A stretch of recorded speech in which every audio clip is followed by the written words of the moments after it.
Well, it was an Elite Eight matchup for the ages, right? For about a half, it was a whole lot of fun. The LSU women falling to Iowa, falling to Caitlin Clark. I think she's still scoring somewhere out there. I don't. Wait, yeah, look, there's a three. It just went through. It wasn't happening for the LSU Tigers on Monday night. It wasn't happening for the New Orleans Pelicans on Monday night. Can they change some things around? We got a whole lot to talk about and not necessarily a whole lot of time. Scott Rabalais is coming up next on the Dattitude podcast. We know you're going to stick around and listen to it.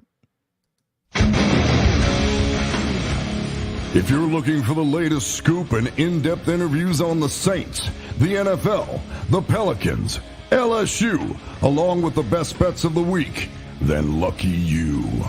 Along with high-powered, in-the-know guests who cover our teams, Jim Derry brings plenty of Dattitude. And he'll always tell you the way it is, or at least the way he thinks it is.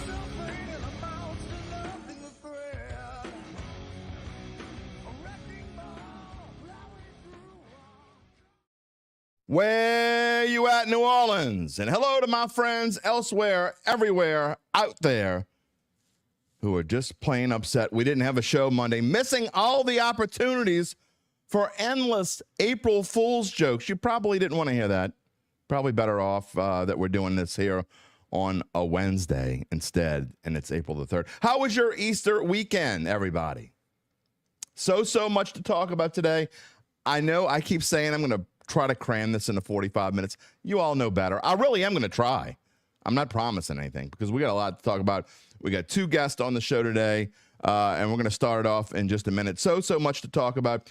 This is Dattitude, episode number 222. Lots of twos. No April Fools there. Wednesday, April the 3rd, 2024. I am your host, Jim Derry. Whether you're watching on one of our NOLA.com social media channels or listening to the podcast, wherever you get your podcasts, as always, I thank you for being a part of the show. At any point during this show, if you're watching live, you can type it in there, whether it be YouTube, whether it be Facebook, whether it be Twitter/X, whatever you want to call it today. We will show your comments. We will answer them, most of them, as long as they make sense. If they don't make sense, that's on you. We'll probably show it anyway because, I'm like Ron Burgundy. You put it on the teleprompter, I'm probably going to read it. I've always said that. It's really kind of true.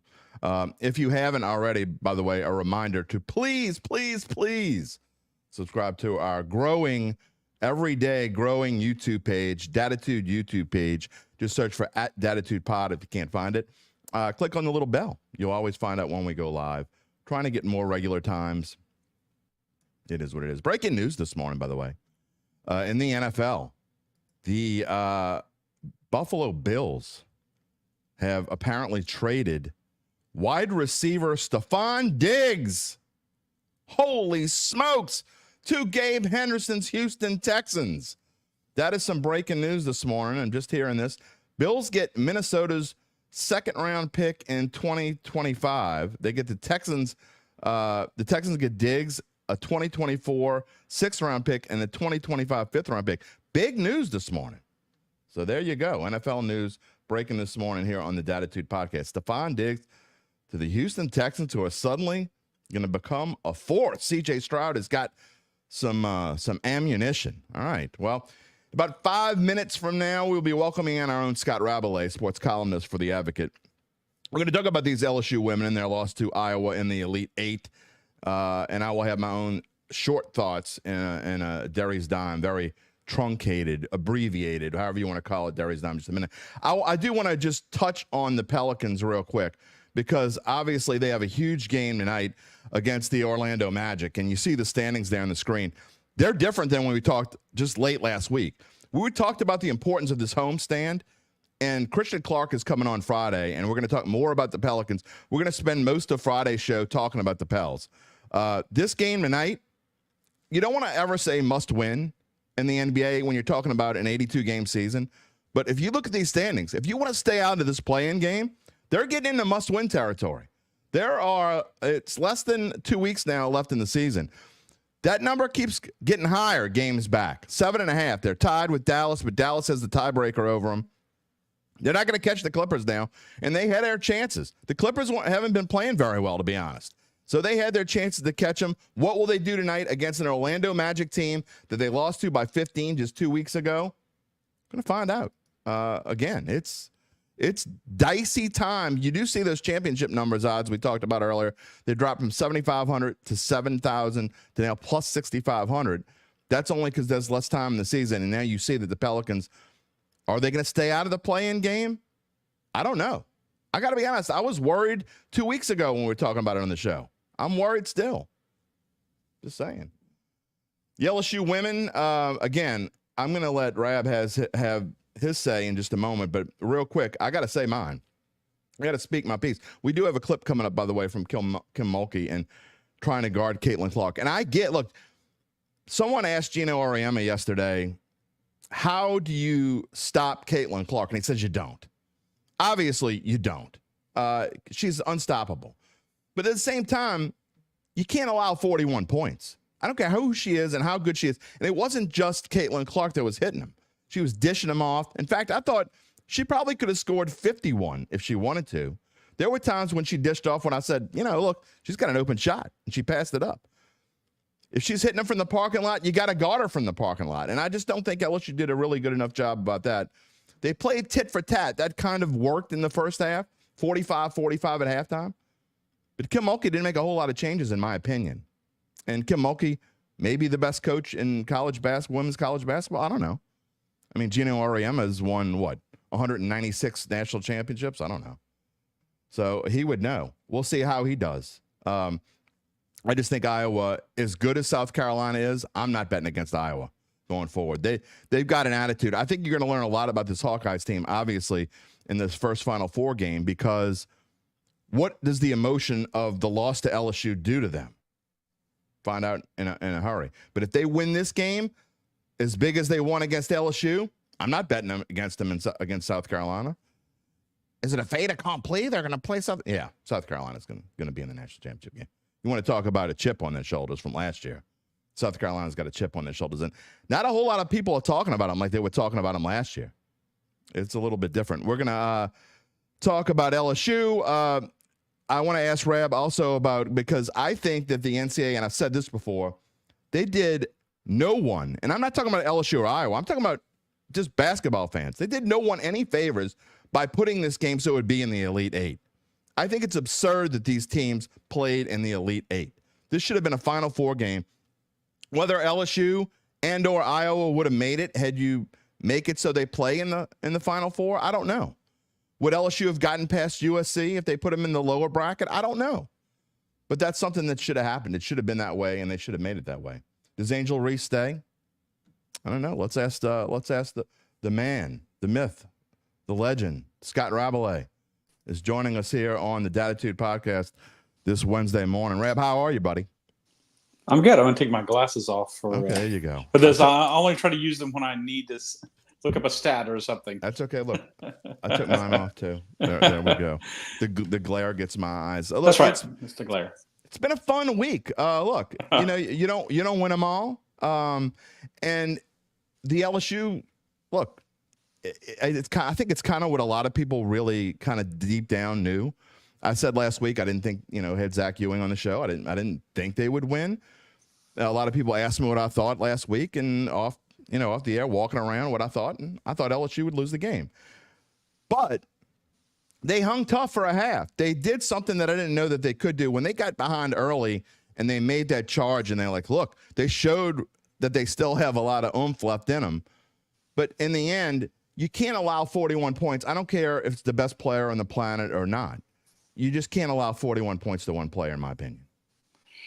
No, I mean, that was, the kind of the theory is with Caitlin, you let her do her thing and you try to limit her, how she elevates the rest of the team.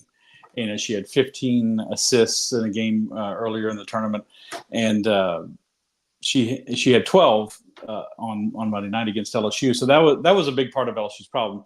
As much as the 41 points is how she gets the rest of the team involved in the offense. She distributes the ball, and like you said, she does sometimes pass up an open shot. But she was on. The rest of the team was on. Katie Martin had 21 points. Another player had 16. So it wasn't just her. but she does most of the damage. Most of the offense runs through her. She has a hand in more than half of their points, and that makes it a difficult proposition because I've heard your criticism of what you're just saying, and I've seen other people criticizing how LSU defended her. But if you go double team her, she's going to find someone else with a pass. She's an excellent passer. The comparisons to Pete Maravich are legitimate in a lot of ways, and one of them is her passing, not just her scoring. Let's hear a clip. I got a clip from Kim Mulkey talking about this and how you got her. And look, I mean, I will say this. We know Kim Mulkey's as honest as anyone. She said it. Let's hear what she had to say. Well, there's not a whole lot of strategy. You got to guard her. Nobody else seems to be able to guard her. We didn't even guard her last year when we beat them. She's just a generational player, and she just makes everybody around her better. That's what the great ones do. I think they had a kid that scored 21 and 18. She had 12 assists. Caitlin Clark's not going to beat you by herself. It's what she does to make those other teammates better that helps her score points and them score points to beat you. What did I say to her? I said, I sure am glad you leaving. I said, girl, you something else. Never seen anything like it. Rab, she ain't wrong, but I will say I just don't think there were enough adjustments. And who am I to criticize Kim Mulkey? What I saw was I just don't think there were enough adjustments at halftime. You can't play a 90-90 game, which is what LSU was on pace to do. I know they can score with the best of them, but I think in this case, I just think that they would have been better served to go out and guard her from half court, and I just don't think they did that enough. Yeah, they did try to bring. I thought early in the game at least, and it was LSU had the lead in the first quarter, and it was even until halftime. At halftime, they would bring Angel Reese out, who obviously is 6'3", and she's got length to try to defend her because you still got Anissa Morrow down in the paint to rebound. And I thought that was a decent strategy. And then of course they brought last year Poa off the bench a lot but Poa got in some foul trouble, and then that became problematic. So you kind of got to put Van Lith back on her. Could they put Flau'jae Johnson on her more? Yeah, I suppose so. I suppose that would be the biggest one. But they did try some things, and it just wasn't that effective. And I'm sure they probably thought, these are the number 1 and number 3 scoring teams in the country, and they kind of lived up to that with the points that were scored in this game. So I think they probably thought they could hang with them somewhat. But again, if you go defend her and make her give up the ball, she's going to find some people who are open, especially if you're double teaming her. It's a pick your poison kind of situation, and I think that's what made it difficult. And she was on. I mean, you needed her to be a little off, and I thought if she gets in their 4 losses this year, 3 of their games she had single digit assists, and the other one she had 10. So limiting her assists, I thought was a big key to the game, and it wasn't the most she's had, but it was way up there. You kind of led into my next question, which was if I had any major complaint about the way that LSU played, and not other than how they guarded Clark or how you played, it's tough to play defense against Iowa. Let's be real. I get that. But one of the problems that I had is I don't know that I thought Flau'jae was involved enough. And I know that's crazy to say, but especially in the first half, and look, tied 45-45.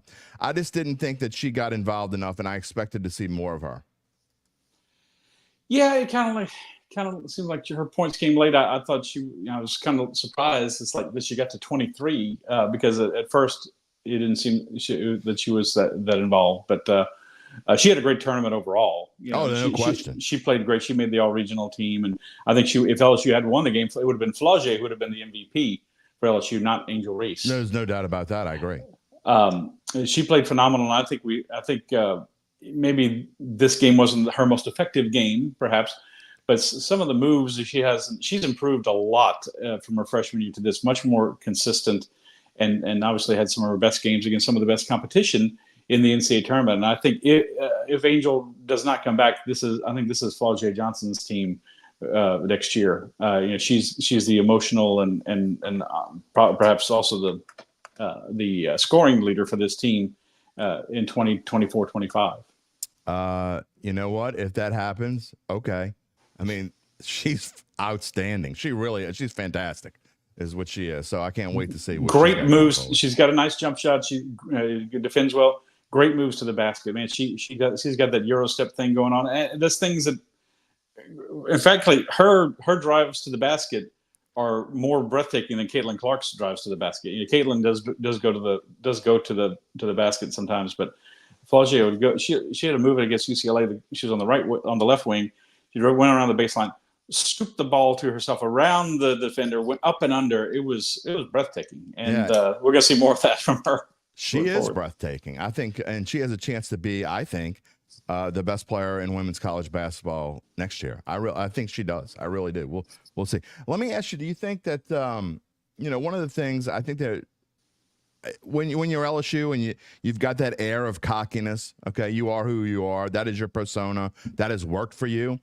Do you think that maybe there were just too many distractions that are going? All this stuff about the Waypo story and the LA Times debacle, I guess. Do you think at some point there are just too many distractions?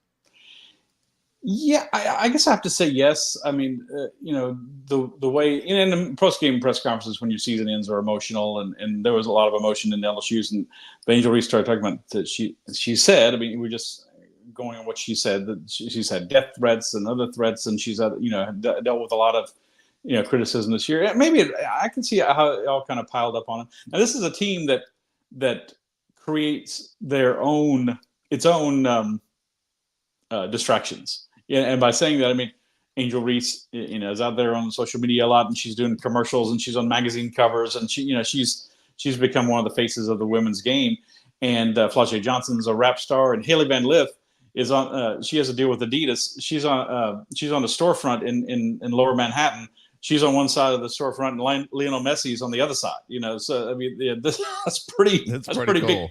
Pretty big time company. And so there's a lot of that already. I asked one of the coaches of one of the teams LSU played here in Baton Rouge in the first 2 rounds. Do you think it's a distraction for you that these players know the LSU players, not just on the court? They're famous. Kim Mulkey's famous. Angel Reese is famous. Flaugier Johnson is famous, and Van Lith, and so they create some of their own distractions. And I think by saying that, I think they're used to a certain level of that. But obviously, it's gotten really big. The Washington Post story was anticipated, and it finally came out right before the UCLA game. And we thought that storm cloud is blown over. And then after the game, no one, I hadn't seen it. What the LA Times writer had written on Friday about calling them dirty debutantes and calling UCLA, America's sweethearts, which is, and kind of pandering to UCLA as well, milk and cookies and all this stuff. It's like you're really not supposed to be sucking up to the team you cover, and much less, Jim. In 35 years of being a sports writer, I've never wanted to call anyone, especially a female athlete, dirty. And exactly, or in that kind of description. And he apologized. The paper issued an apology. He issued an apology right before the game. I think there was a phone call. You're going to apologize. Look. Here's my question though, as a guy who spent 10 or 12 of his 33 years in this business on a copy desk, where was the editor? Where were the editors before this story appeared? Why did it take so long? Now, they fixed it later, or quote unquote fixed it, sort of. But why did it take that long to quote unquote fix it? I don't know. I mean, we could sit here and debate this. We got a couple comments here in the queue. Michael says Angel Reese twisting her ankle kind of hobbled her and seriously impacted her defensive ability. I don't disagree with that at all. Yeah, Angel had an ankle problem. It really flared up in the SEC tournament, and she played through it, and they made it to the final, and lost to South Carolina in the final. And it resurfaced here in this game. People probably saw her limp to the bench, and we were sitting right across from the LSU bench, and I'm watching her, and she didn't seem to be in a lot of pain. She went to the exercise bike, and she came back in the game. And she said it affected her somewhat, but she didn't want to use it as an excuse, and she said so much. But I think it's bothered her. I think whether she comes back to LSU or not, it wouldn't shock me to hear that she's had off-season ankle surgery or something like that, because it's happened more and more. And did it affect her mobility? Probably somewhat, but she's such a great player herself. She still had 17 points and 20 rebounds. I mean, they really controlled the rebounds. They out-rebound them 54-36. Even Caitlin Clark said, they just killed us on the boards. They didn't get a lot of the second chance points that you would expect from LSU. LSU only had 14 second chance points off of all those rebounds, and that wasn't enough. But but to your original question, that I think did affect her somewhat, but she was able to play through it. They also uncharacteristically missed quite a few layups that I thought they missed opportunities. So that I think that was my biggest criticism of LSU. I think she and Reese and Morrow settled for a lot of shots away from the basket, jump shots, when I thought they had a height. If LSU had an advantage, it was their height advantage or their rebounding advantage, even though Morrow is only 6'1", but she rebounds beyond her size. And what she had 14 points. 14 points and 14 rebounds, and I kind of thought, she played okay, but I thought they should have been much more aggressive going to the hole, and they did get the Stokey, their center in the Iowa center, in foul trouble, but I guess they were worried about trading twos for threes with Iowa, which was a legitimate concern. Yeah, they were trying to get in the three-point shooting contest early on, I thought. But anyway, Hakeem Baptiste says, we need a point guard who can set up the offense and score as well. We have a lot coming back if Van Lith and Angel leave. Yeah, I mean, look, LSU's, I think, in a position, and you know this as well as I do, when you got Kim Mulkey as a coach, you're just going to reload. I mean, if they leave, they leave. Frankly, I don't know if they're going to leave or not, because with NIL now, they can make just as much money playing college basketball as they can in the WNBA. So we'll see. But I agree. I think if you have a good chance to reload there, if you have to, and get into the portal. Well, real quickly on Reese and Van Lith, they have until tonight. You have 48 hours after your season ends to declare for the draft, which is on April 15th. I did not know that in Brooklyn. So it's a very short window once your season ends. And we've seen some players have declared. Caitlin Clark, said she's going to go pro after the season. Camila Cardozo from South Carolina said after they won their regional that she's going to turn pro. This will be it for her. No surprise. I wrote today in a column that's on our website and in both editions of the paper in Baton Rouge, New Orleans, that I thought it would benefit both of them to come back. I think it would benefit Reese to. She doesn't really have much of a facing the basket game. She made one 3-pointer this year.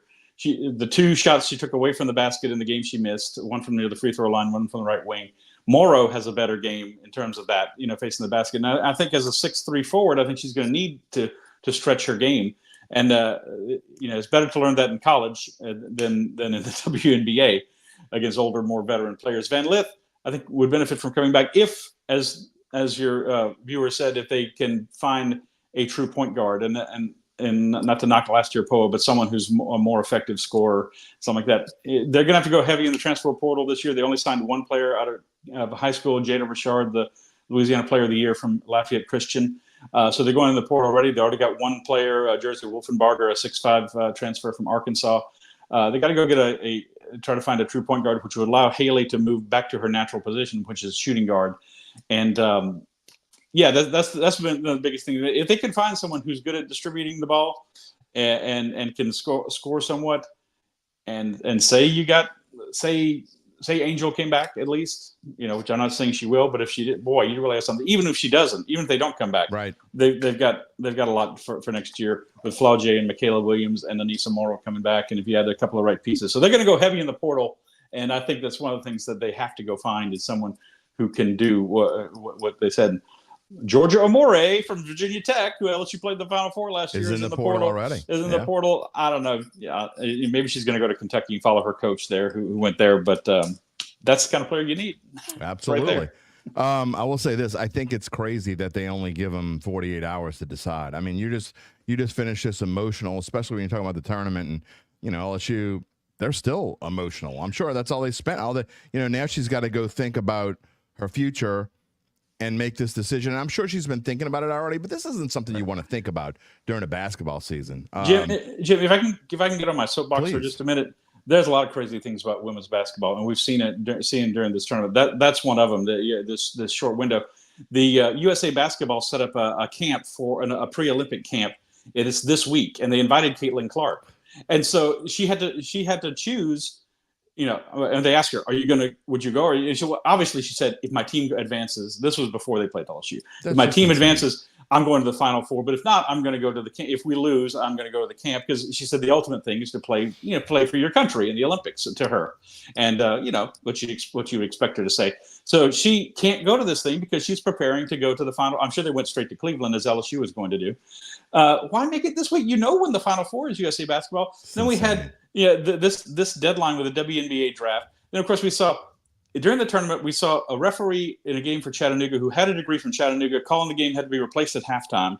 We saw the nose ring fiasco with the player from Notre Dame who missed like 4 minutes of playing time, and that could have made the difference in the game. They lost the game in the Sweet 16 in Albany.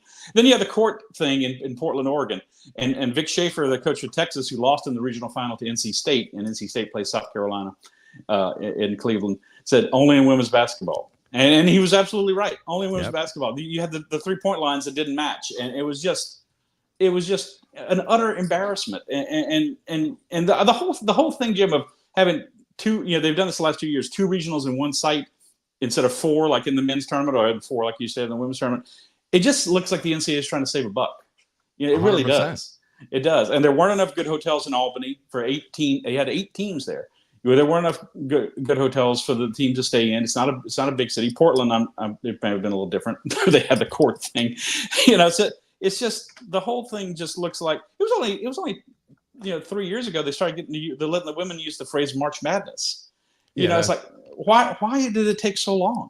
It's unbelievable. Because it's the NCAA, which I'm going to get to in just 1 second, real quick. Brady Joel is saying kind of what I said a few minutes ago. He didn't think Floje got the ball enough and could have made a difference in the game. I agree. I mean, I that's obviously what I said. Look, before we move on, I want to ask your opinion about something I said in my dime was about this game being played in the Elite Eight.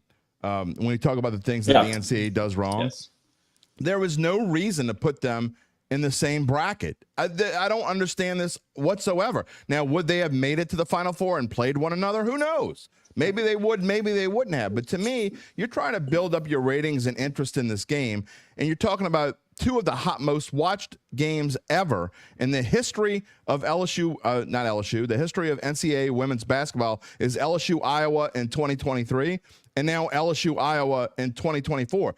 Don't you think it would be more watched? Don't you think that would generate more interest if they would play in the Final Four? Are you that afraid of gambling that they won't make it together? No question. I mean, it was a record number of viewers for any college basketball game, men or women, on ESPN the other night. 12.3 million viewers, eclipsed the record for women's basketball they had in the final last year with those 2 teams, 9.9 million. And that was a game on Sunday afternoon on ABC. This was Monday night on ESPN, and it still shattered the record. Look, the best final, the dream Final Four would have been South Carolina, who's undefeated, Iowa and Caitlin Clark, LSU and Angel Reese, and either Juju Watkins of USC, who lost to UConn in their regional final, or UConn with Paige Beckers and Gino Auriemma, who's there's a lot of speculation that this might be his last season. Yeah. He just turned 70.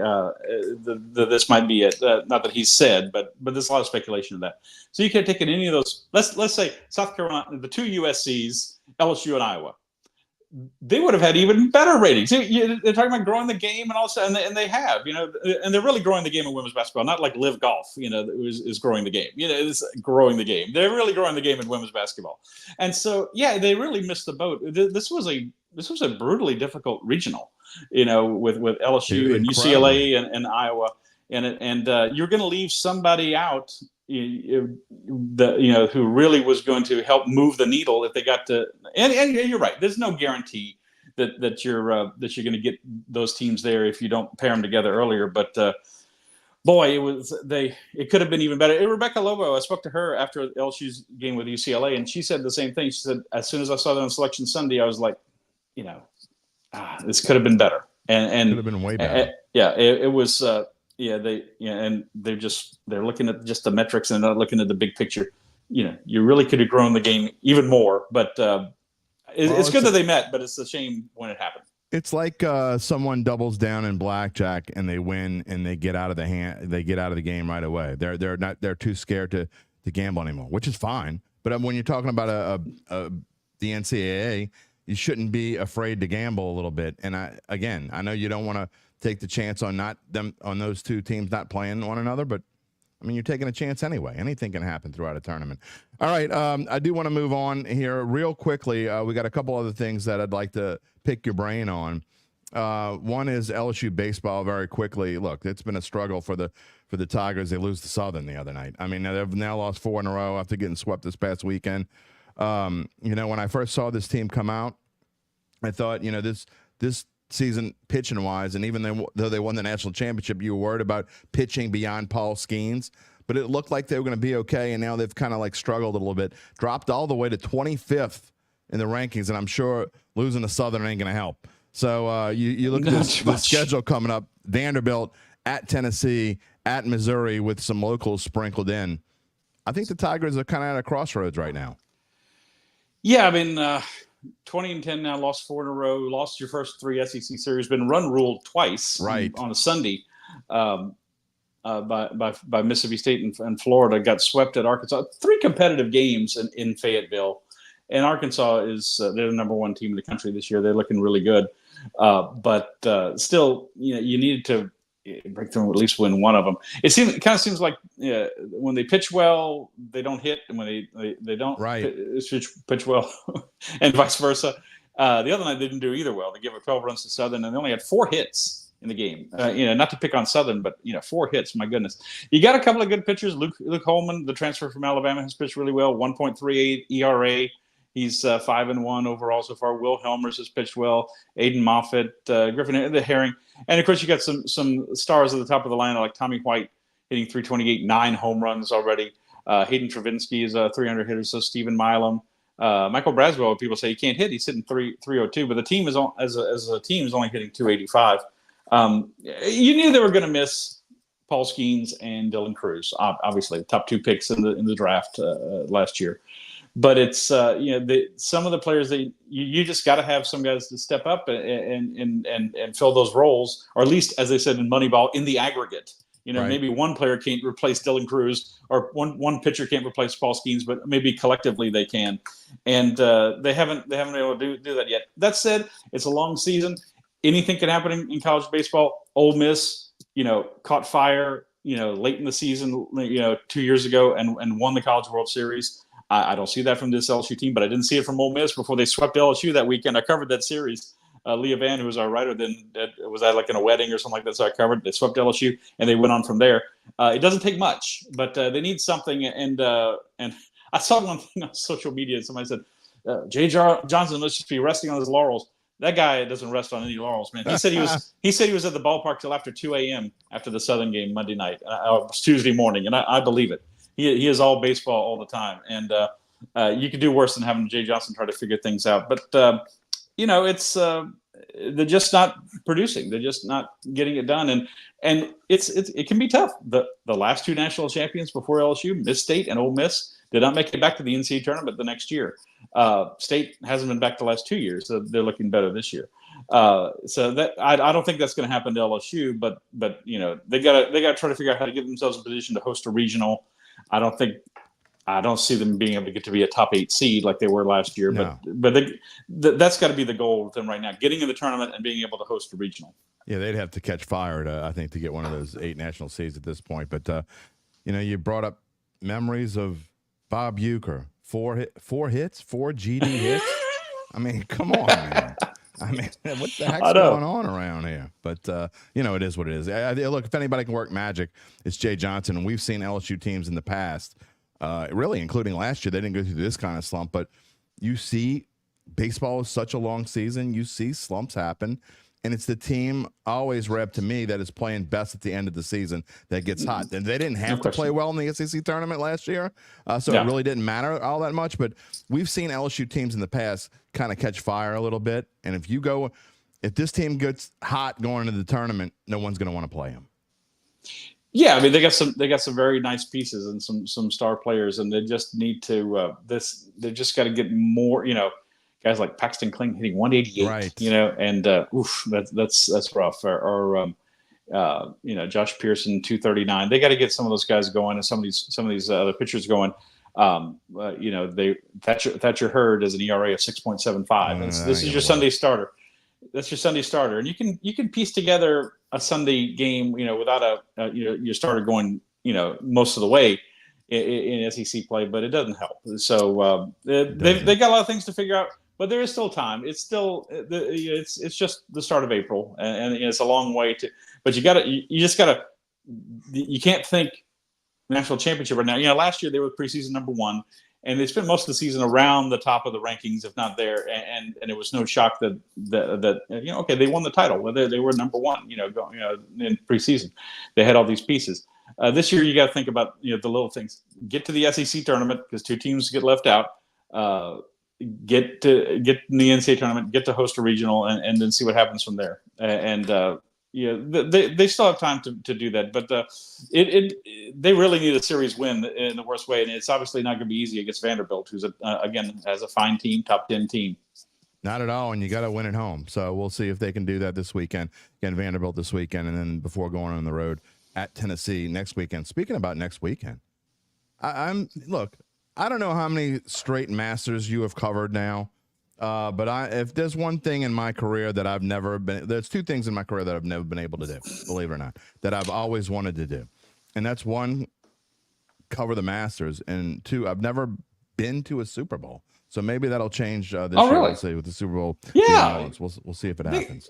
We got people who should be able to get you a credential to the Super Bowl. You would think someone can pull strings. Yeah. 33 years in the business. I've now 1 year I was a manager, but I was the copy desk manager. So at the time, I get to go to a lot of the functions, and go to the media day and all those sorts of things, and meet a lot of people and do all those things. But the night of the game, I was in the office, so I never got to do it. So we'll see what happens. But the Masters, man, how long have you been covering the Masters, Rab? Well, there are a few guys. I've gone. I first went in 2002. And this will be my 17th Masters. Wow. In that time frame. I went for 5 years. I didn't go for 5 years. Started going again. They didn't credential me in 2020. They cut everything way down. Yeah. There were no fans. That was the year they moved. They played in November, and there were no fans. And they really cut down on the media. And then I've been back the last few years. So yeah, it's look, I love covering college football, and March Madness is great. This is my favorite week of the year every year. Now this year is a little different. I've convinced our people somehow to send me to the Olympics in Paris. So I'm going to be going to the Olympics in July. Well, you got to tell me how you do that stuff. You got to tell me who, I don't know what you're giving parent keys, but, tell me what it is. Whatever it is, I'll see if I can do it. Clean living and fancy footwork, as they said on MASH one time. But this is traditionally my favorite week of the year. And I got my Masters flag back there. I'm going to tilt this thing. That's Pinehurst. There you go. Got my Masters flag back here somewhere. I see it back there. I was able to play in 2021. They let the media play the day after the tournament.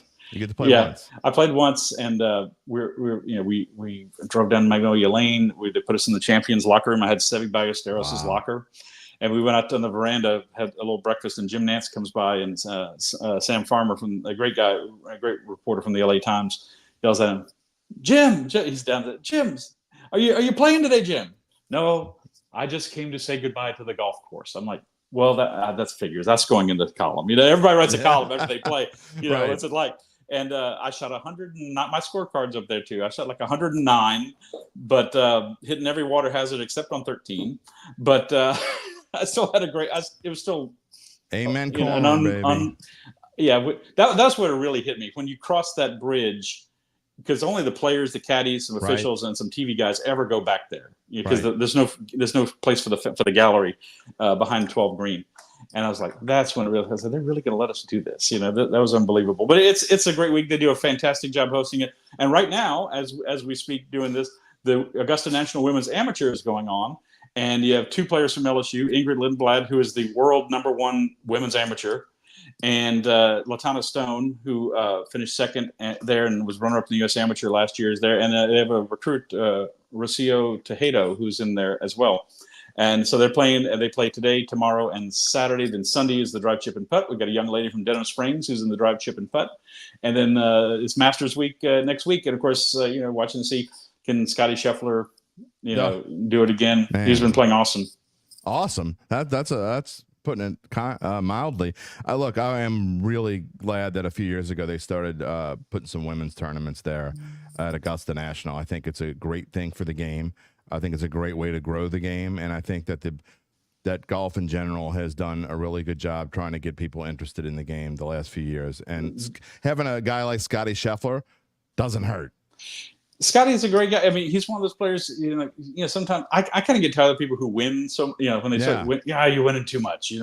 But it's hard to root against Scotty Scheffler. He really seems like. I mean, how many in a row is this guy going to win? He won in 22. I'm not just talking about the Masters. I'm in general. Yeah, he's won the Players back to back, and part of his success, I got to say, is his caddy Ted Scott, who's from Lafayette. Teddy's a great guy too. They're just. It's hard to root against them, and he's the favorite again, and should be if he's putting well. Golf is so hard. You win 10% of the time. You're one of the all-time greats. It's so hard. Even Tiger Woods, didn't win most of the time. I know it seemed like that, but it didn't win most of the time. And he's just, but he's on such a roll, and you gotta give him his due. He's one of the biggest stories, obviously, the Live Golf thing. Can one of those guys win again? John Rahm won, and now he's on the Live Tour. And then Rory McIlroy once again is going for the career Grand Slam. He's won the other 3 majors. Only five men have ever done it. Jim, do you know the 5 who have won the career Grand Slam in golf? I'm guessing Jack Nicklaus did it. Yes. Arnold Palmer. Nope. No. What about Ben Hogan? Hogan. Yeah. Tiger, obviously. Tiger. Man. The other 2 are kind of more golden. Well, one in Nicklaus's era and one real old. Payne Stewart? No. Payne Stewart went too. Gary Player. Okay. And Gene Sarazen. I did not know that. Way back in the day. A very short story. I got to actually take lessons one time at the Disney Institute when they first opened up. Gary Player was basically giving lessons as part of this preview thing of the Disney Institute. Back when I was a 20-something-year-old kid, I got to spend a half an hour with Gary Player. So I didn't get to walk the masses, but I did get to spend a half an hour with Gary Player. So he's how old is Gary Player now? He's 88. Oh, he's in his 80s. Yeah, well, but he's so fit. He looks great. He looks like he's maybe 70. Yeah. He keeps in such good shape, and he's one of the all-time greats. Well, it was an amazing experience for sure. Talking about one of the all-time greats, and you never want to talk about this too early in someone's career, but you talk about Scotty Scheffler. Look, I don't think I've seen odds like this in a major since Tiger left. But you're looking at the odds here on the left side of the screen from DraftKings. Scotty Scheffler plus 400, and for those of you that don't bet a whole lot of golf or don't watch odds a lot, and you just pay attention to the game. 4-1 is insanely low. I mean, usually when you're talking about majors, you're talking about the favorite is somewhere around plus 700 or plus 800 and 7-1, 8-1. Right. To have a Scotty Scheffler at plus 400 and the next person, Rory McIlroy, plus 1,000 and John Rahm basically 12-1. That's how much they think of Scotty Scheffler. I remember one time we were in Lake Tahoe when Tiger was at his peak, when he was going for his career Grand Slam at the 2000 British Open, and I think he was 12-1, and that seemed like you're right. That's 4-1. You don't see that in golf. Wow. No, and they've kind of wizened up a little bit. But looking at this field, and we talk about Live Golf. I'm not going to give my opinions on Live Golf here this morning. I don't have enough time to do it, and I'm too tired to do it anyway. But look, to see them all back together in this, and I don't understand why they're not all back together anyway. But that's a whole another story for another show. Maybe we'll talk about one day. But you see the Rahms and you see Koepka up there. There's something about these Live guys when they get in these tournaments, they kind of have a chip on their shoulder. I don't know if John Rahm will because he just got into Live and he kind of was in the middle on the fence. But I like the way these Live guys play when they get in the majors. Well, Koepka just is built for the majors. He seemed when he was on the PGA Tour, and I don't really watch the Live tournament, so I don't know how he is there. He seemed disinterested almost when he's going to play He came to Zurich one time with his brother, and that's why he came, because his brother Chase, they gave him an invitation and they played, and he was kind of cool there. But like when he was playing like the Phoenix Open or Colonial or something like that, he kind of, okay, yeah, but get him in a major, and he's tough. And he finished second last year to Rahm, along with Phil Mickelson, who kind of, Phil's 53 now, going on 54, kind of caught lightning in a bottle. You don't expect him to contend again. Just to be able to play that well back to back. But these are live guys, and now you have Jon Rahm, who's one of the best players in the world. There was a lot of speculation that they said, well, these guys they're not really getting the good competition. They're not going to be able to contend in majors. Well, Brooks won the PGA last year, and you can't discount them. These are still some of the greatest players in the world, especially Rahm and Koepka. And I wouldn't discount them. Aside from Scheffler, I don't think Rory. I wouldn't bet on Rory. I'm almost surprised, No, I'm not Jim. He hasn't been on the best form this year. I'm a little surprised, and I think he's psyched himself out a little bit about needing to win the Masters. Maybe he wants it too much. That can be a problem. But I like Jordan Spieth always plays well at Augusta. Anybody on that list I would look at besides them? I'm rooting for Xander Schauffele. Yeah, Schauffele's playing well. Xander Schauffele won the gold medal in Tokyo 3 years ago. He played well I think he was second at the Players. He was right up there. He was the leader going into the final day. Yeah, and he certainly got the game. He certainly got the game for it to win a major. And I got to mention LSU's Sam Burns. Sam is he's been kind of quiet lately. He lost that tournament to that amateur Nick Dunlap out in the desert on Palm Springs. Hasn't done a lot this year. Won the World Match Play last year. He's a top 20 player in the world, but he has never had a top 20 finish, or he's had one top 20 finish in a major. And it's time for Sam to do something. And look, that guy's got a game.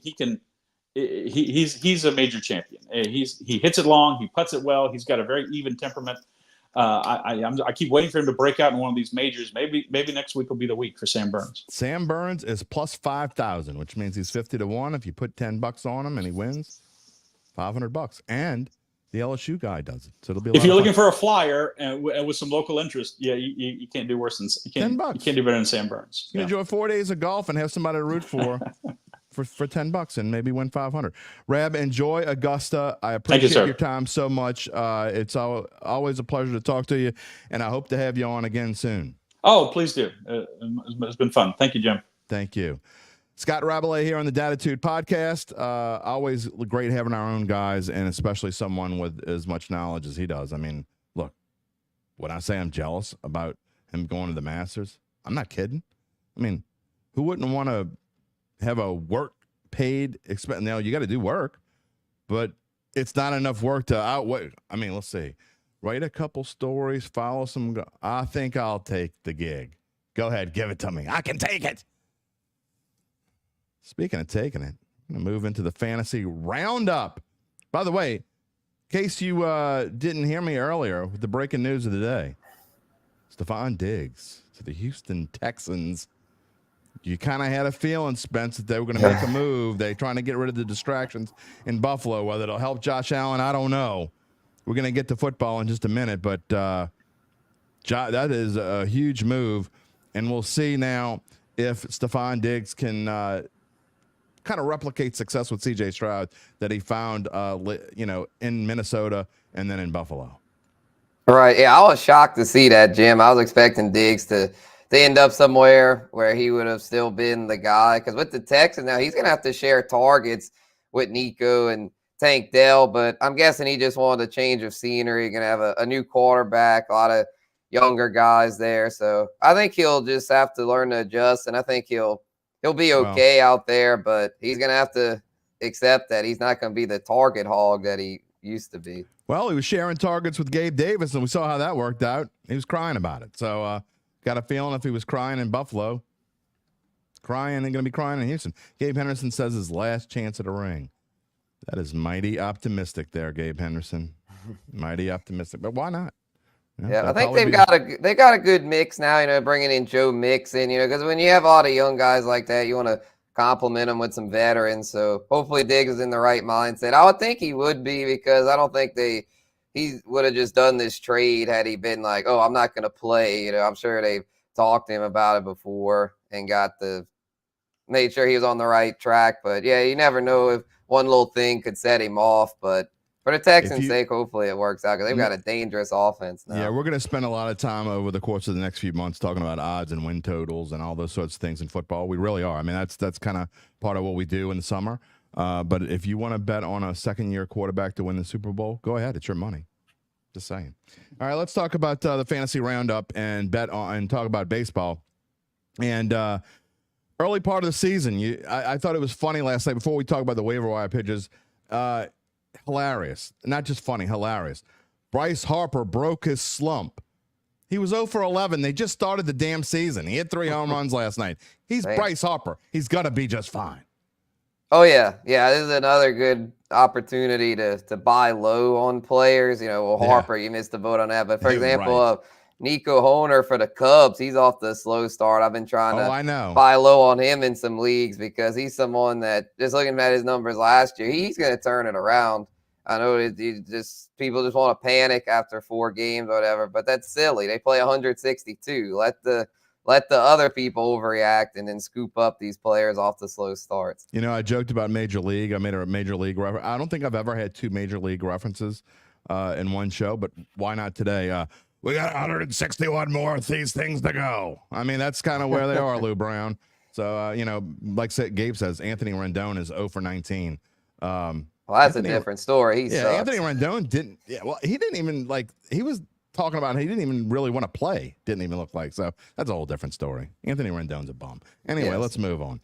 Let's talk about waiver wire pitchers now. If you're these are mostly for people that are in shallower leagues. I mean, if you're in a 12-team or a 16-team league, these guys aren't going to be available. Okay, but of all the guys that you gave me, Uribe from Milwaukee is a guy that potentially could be available. I know he's only somewhere around 20% available, but we were wondering who the closer might be for the Brewers going into the season. A lot of talk about Joel Payamps might be the closer, and I think looks like the situation's solved now.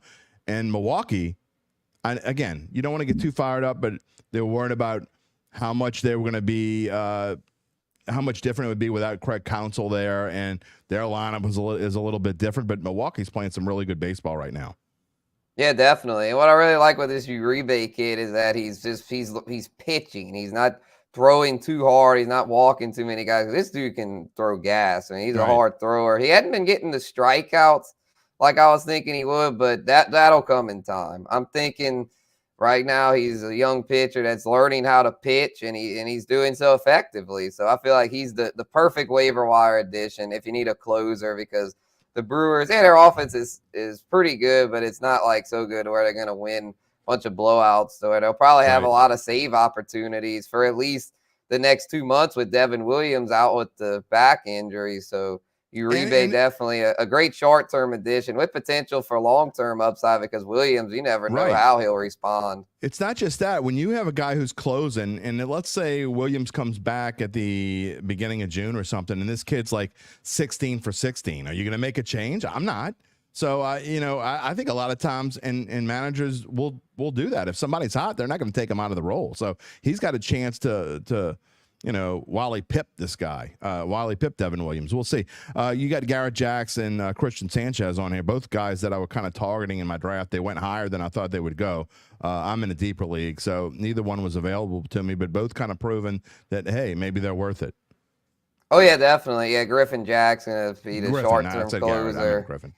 For the Twins, Yohan Duran will probably be back within the next month or two. But the Twins are a team that is going to win probably a lot of close games. And Griffin Jax was a strong setup man last year. And, I mean, there's always a chance he might Wally Pipp Duran. I mean, you just never know with this stuff. So it's worth taking a chance on these what we consider short-term closers, because there's always a chance they could become long-term. And, yeah, I really like Christopher Sanchez. Got him in a league. I feel like he's getting slept on a lot. I think he's really the Phillies' number 3 starter. Ranger Suarez, I know he was good in the postseason, but regular season last year, he was hit or miss. Christopher Sanchez, though, he showed legit upside, and he could be a strong 3 behind Wheeler and Nola. So, yeah, get him now. Plus, he's got a good matchup. I believe he gets the Nationals on Saturday. So get him. He's good for short term and potentially long term. All right, moving on to hitters. None of these guys are available in any of my leagues, and even Luis Camposano, who's available in like almost half the leagues out there. I'm in an NL only 10-team league that has 2 catchers. That's how it's a stupid rule. Don't get me started on that. I complain about this. That's the dumbest rule of any league that I've ever been. You got 2 catchers in a 10-team only NL only league. But that's Luis Camposano has been hot, and look, I could tell you right now, Christopher Morel, he's going to be a star in this league. He's got the flair. He's batting clean up right now. And kid hit a little league home run the other day. I think he's going to be fantastic. And if he's available in your league, you got to jump on him. Yeah, definitely. Yeah, I got him in 2 leagues, I believe. Yeah, Morel is someone that I can't believe people are sleeping on him so much this offseason, because I think a lot of people are like, well, he doesn't have a position, but then as spring training kept going, well, I was like, oh, he's going to play third base, and they're going to iron out the kinks with his defense, and it looks like so far they have, because his bat is way too good to keep out of lineup. Plus, even if he flops on defense, they could just DH him. I mean, he can't keep this kid out the lineup. He is a stud. And so, yeah, to me, he'd be my number 1 pickup. The Camposano, though, if you need a catcher, he's the one catcher that's hitting as far as the ones that weren't among the top 10 preseason. It's typical with catcher. There's not many options. So if you need one, yeah, Camposano, get him now, because if a catcher shows any sign of life, they're going to get picked up. Catcher's kind of like kicker in football. I wouldn't mind at all if you just got rid of the catcher in baseball. Yeah, I'd be okay with that. Baseball.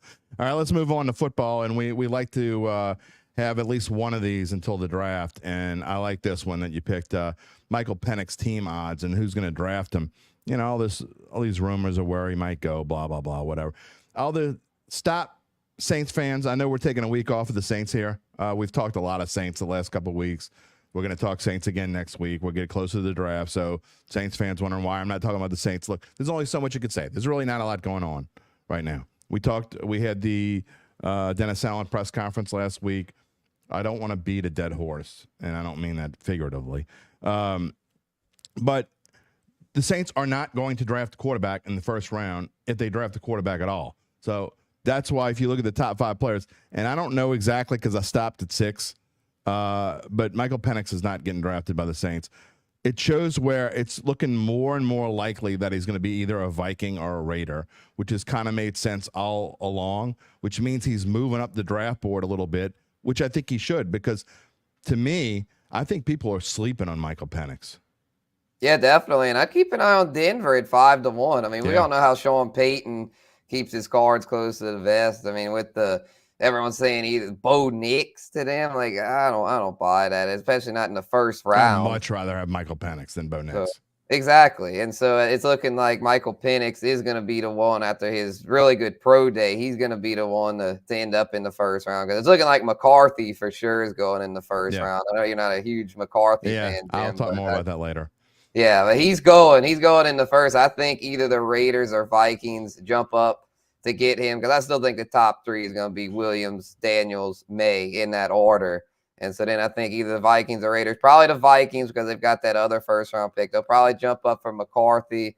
And then I think Penix will fall in the Raiders' lap at pick 13, one before the Saints. You know, I think Penix, Antonio Pierce recently came out and said, I want a damn runner at quarterback in Penix. I know he's had the knee injuries, but he's someone that he had a really good 40 time. He'll be running, you know, assuming he can stay healthy.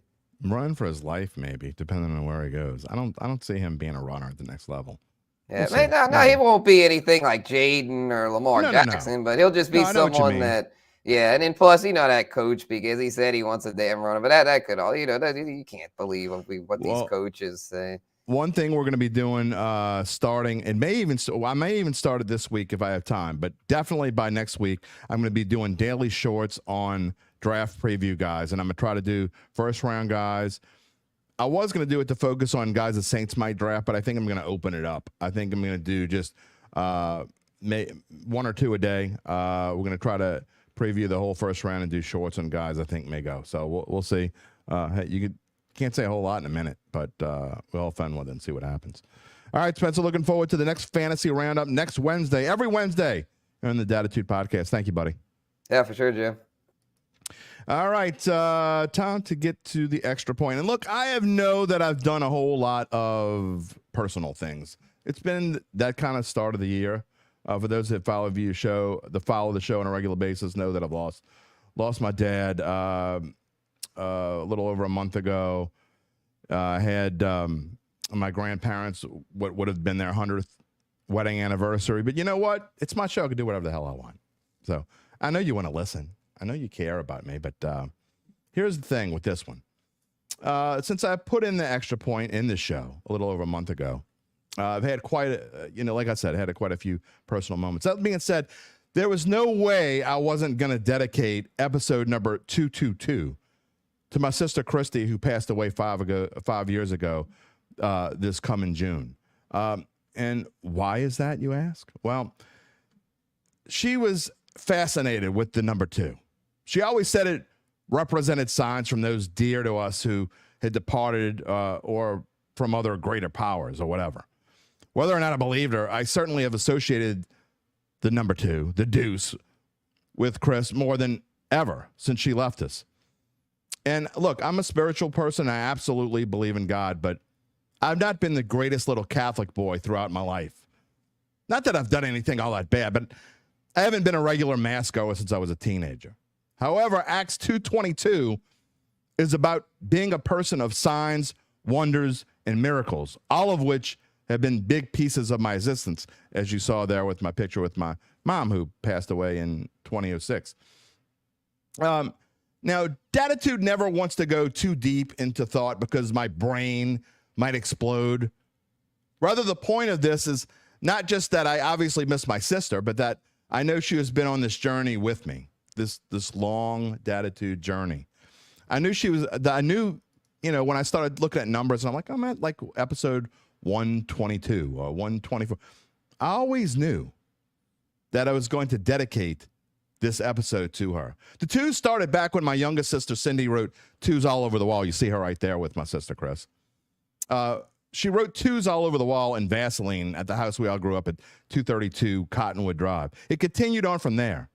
Us Derry kids sure knew how to have fun. Our parents probably didn't think so sometimes, but Chris was in the hospital for the final 2 years of her life. And whenever I was on the radio, TV, or doing play-by-play of a high school football game, she was listening. She had a casual interest in the Saints, and she could give a rat's ass about high school football. But she was so happy that she could listen to me from her hospital bed and that her brother, quote, was getting famous. I never became famous, and I likely never will. But she bragged about me to her nurses and anyone else who would come by as if I were Jim Nantz, Stephen A. Smith, or Dan Patrick. And one of the last things she ever told me was that I was the greatest brother anyone could have, which means more to me than being anyone else but Jim Derry. Along with my late mom and dad, my sisters and I, we were all born on the 20-something day of the month. My dad and Chris were born on the 22nd, as a matter of fact. Cindy and I, along with my cousin Blanche, we still talk in a text group at least once a week about her as if she's still there. Maybe she is. I think she's still here. I think she's going to call me one day and tell me what she's up to. Now, she's probably not going to do that, but still feels like she's here. One day, I guess we'll meet up again, and she will have to fill me in on all I've missed upstairs. But for now, I have to settle for the little sign she sends and the fact that I know she was watching episode number 222 from beginning to end. Miss you, sis.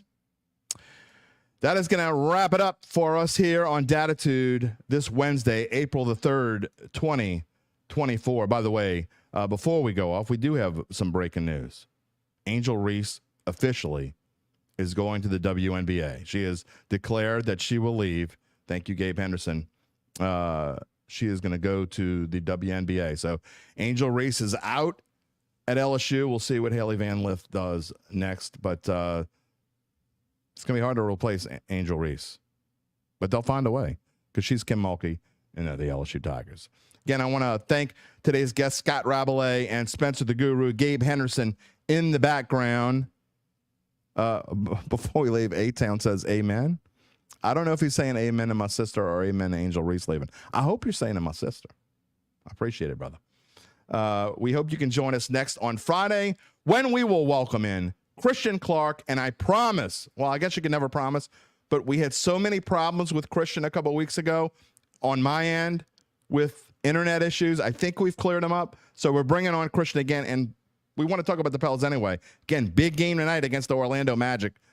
I don't want to say it's a must-win, but you're getting close. Just saying. A reminder to subscribe to our Dattitude YouTube page and click the little bell to receive notifications when we go on the air live. You can also subscribe to the podcast, which some of you are doing right now, listening to the audio-only podcast on Apple, Google, Spotify, any of those, wherever you get your podcast. You can find a replay of the show also on NOLA.com/sports. We will see you Friday. Everyone have a great week. Take it easy, my friends. If you're looking for the latest scoop and in-depth interviews on the Saints, the NFL, the Pelicans, LSU, along with the best bets of the week, then lucky you. Along with high-powered, in-the-know guests who cover our teams, Jim Derry brings plenty of Dattitude. And he'll always tell you the way it is, or at least the way he thinks it is.